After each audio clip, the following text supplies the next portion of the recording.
Gina Rinehart, the mining magnate who sits atop Australia's wealth pyramid, cuts a fascinating figure. She's a study in contrasts, a billionaire who champions the common man's values. In recent years, Rinehart has emerged as a vocal advocate for a particular brand of populism, one that draws heavily from the playbook of former US President Donald Trump. Her embrace of Trumpian rhetoric and policies has earned her the label of Australia's female Trump, a moniker she seems to wear with a mix of pride and defiance. Rinehart's admiration for Trump is no secret. She's a familiar face at Trump properties, a guest at Mar-a-Lago, and a prominent attendee at his 2025 inauguration festivities.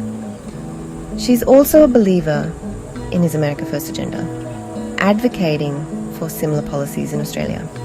Her critics see a dangerous echo of Trumpism in her rise, a warning sign for Australian democracy. Her supporters, however, view her as a refreshing disruptor, a powerful voice for change in a system they see as rigged against them. Rinehart's journey from mining heiress to political power broker is a uniquely Australian tale, one that speaks to the anxieties and aspirations of a nation grappling with its place in a rapidly changing world.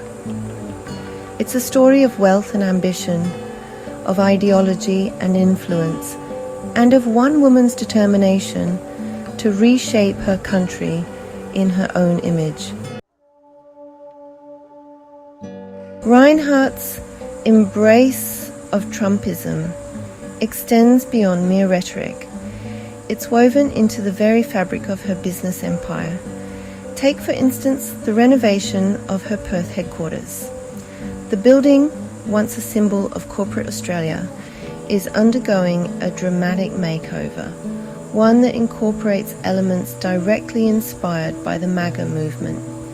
A silver sculpture of Peanut the squirrel, a mascot embraced by Trump supporters, now graces the lobby.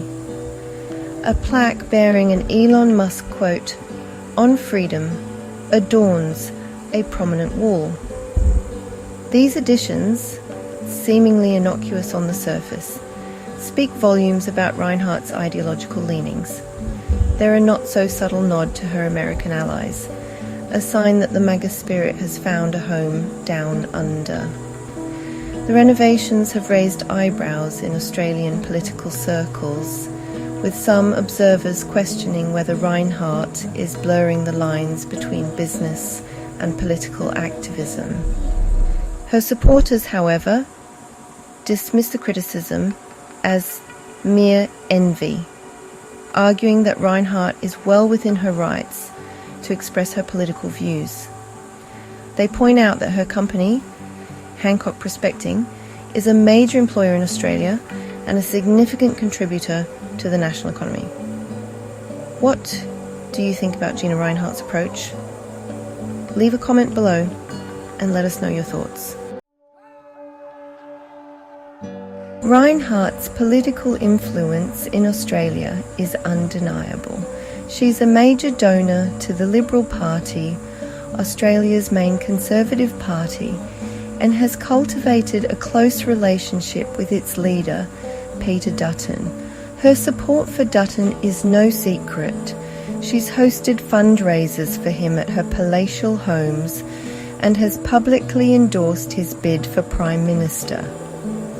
Some estimate that Rinehart's contributions to the Liberal Party could exceed $1 billion over the next decade, making her one of the most influential political donors in Australian history.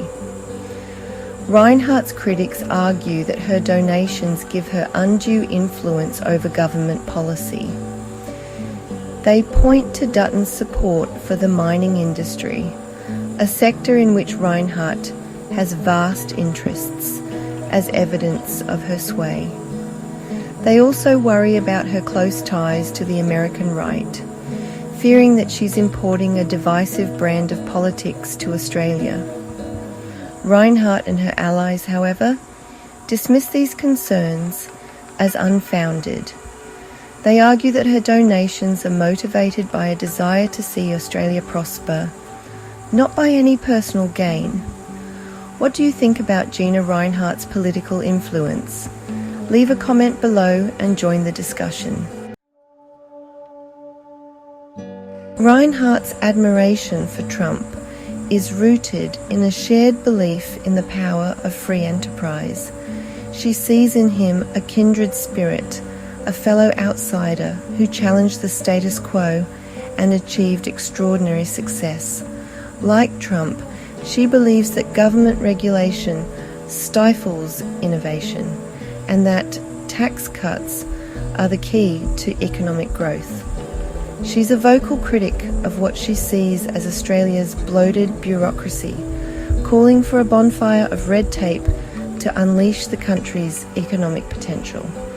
Her critics argue that her policies would benefit the wealthy at the expense of the poor, exacerbating income inequality in Australia. They point to Trump's record in the US, where his tax cuts disproportionately benefited the wealthy, while doing little for working families. Rinehart, however, remains undeterred, arguing that her critics are stuck in an outdated socialist mindset.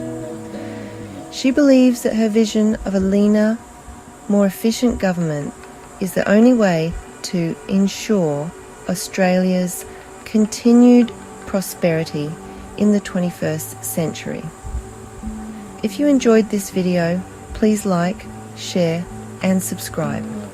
Don't forget to tap the bell icon to stay updated with our latest content.